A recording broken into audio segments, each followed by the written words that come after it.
महानपुर नाम के एक शहर के पास भगवान शिव का एक मंदिर था। वहाँ एक साधु रहते थे और मंदिर की देखभाल करते थे। वे भिक्षा मांगने के लिए शहर में हर रोज जाते थे और भोजन के लिए शाम को वापस आते थे।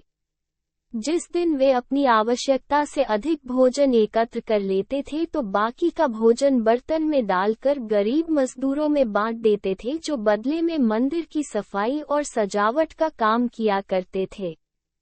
उसी आश्रम में एक चूहा भी अपने बिल में रहता था और हर रोज खाने के कटोरे में से कुछ न कुछ भोजन चुरा लेता था।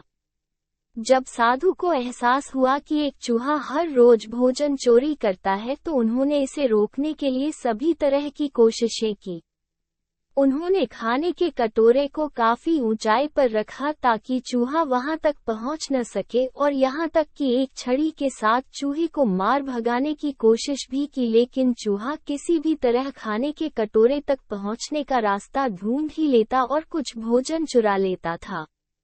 एक दिन एक भिक्षुक मंदिर की यात्रा करने के लिए आए, लेकिन साधु का ध्यान तो चूहे को डंडे से मारने में ही था। इस कारण से वे भिक्षुक से मिल भी नहीं पाए।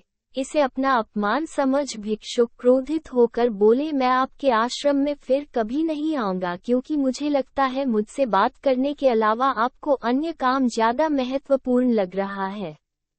साधु विनम्रतापूर्वक चूहे से जुड़ी अपनी परेशानी के बारे में भिक्षुक को बताते हैं कि कैसे एक चूहा उनके पास से किसी न किसी तरह से भोजन चुरा ही लेता है। अगर बात मेरे खाने के कटोरे तक पहुंचने की हो तो यह चूहा किसी भी बिल्ली या बंदर को हरा सकता है। मैंने हर कोशिशें की, लेकिन वो हर बार किसी न किसी तरीके से भोजन चुरा ही लेता है।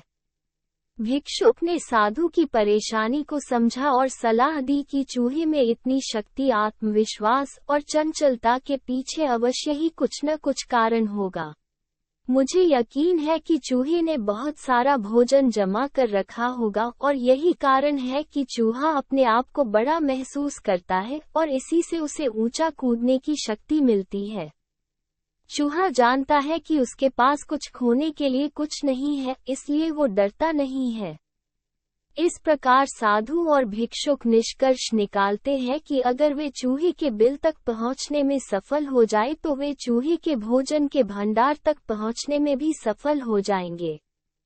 उन्होंने फैसला किया कि अगली सुबह वो चूहे का पीछा करेंगे और उसके बिल तक पहुंच जाएंगे। अगली सुबह वो चूहे का पीछा करते हैं और उसके बिल के प्रवेश द्वार तक पहुंच जाते हैं।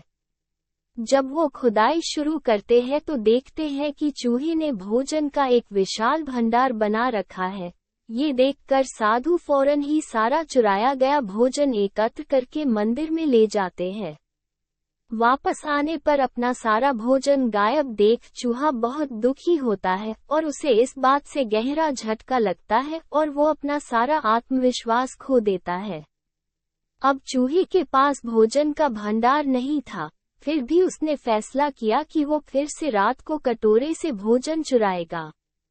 लेकिन जब उसने कटोरे तक पहुंचने की कोशिश की तब वो धड़ाम से नीचे गिर गया और उसे यह एहसास हुआ कि अब न तो उसके पास शक्ति है और न ही आत्मविश्वास। उसी समय साधु ने भी उस पर छड़ी से हमला किया। किसी तरह चूहे ने अपनी जान बचाई और भागने में कामयाब रहा और फिर वापस मंदिर कभी नहीं आया। शिक्षा: यदि हमारे पास भी संसाधनों की कमी न हो तो हम में भी अद्भुत शक्तियां और आत्मविश्वास की कमी कभी नहीं आ सकती।